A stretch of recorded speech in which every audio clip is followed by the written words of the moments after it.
petit peu quand même, mais quand c'est trop haut, c'est trop haut. Ah, elle est là. On est à trop. Non, il faudra le faire après. Je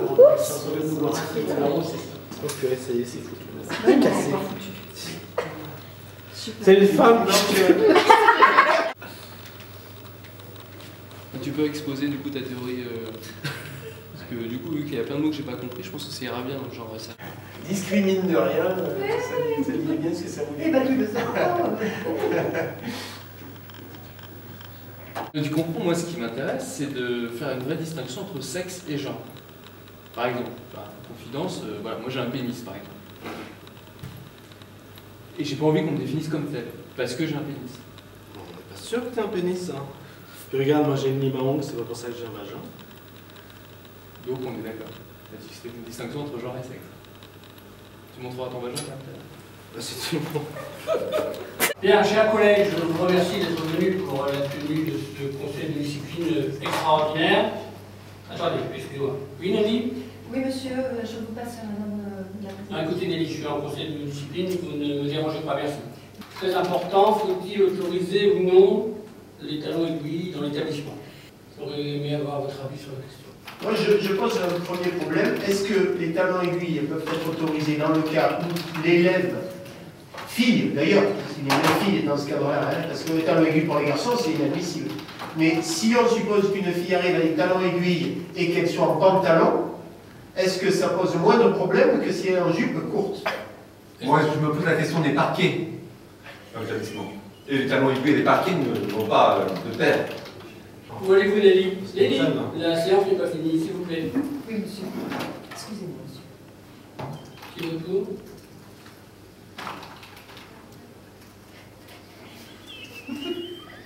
Très bien.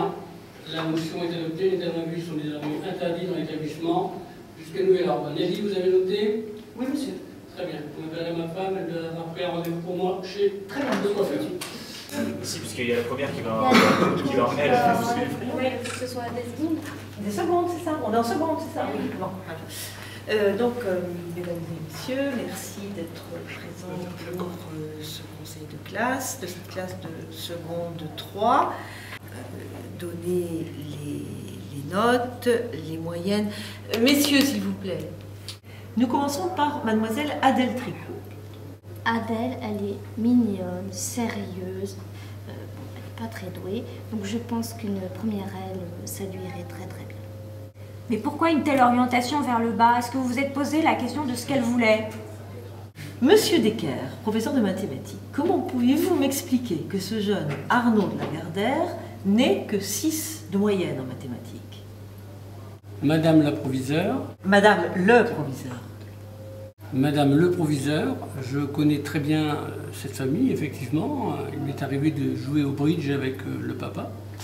J'ai eu en classe les grandes sœurs, qui étaient tout à fait bonnes en maths naturellement, mais chez ce garçon, les neurones ne sont pas passés.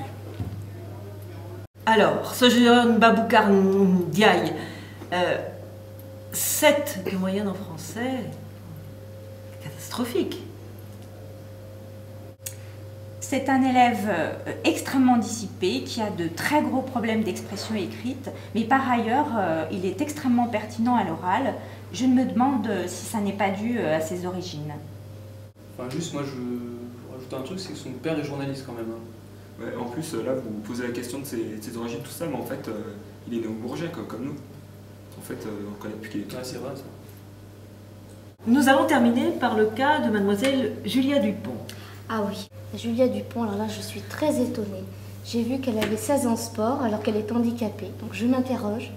On fait de l'EPS avec des épreuves adaptées.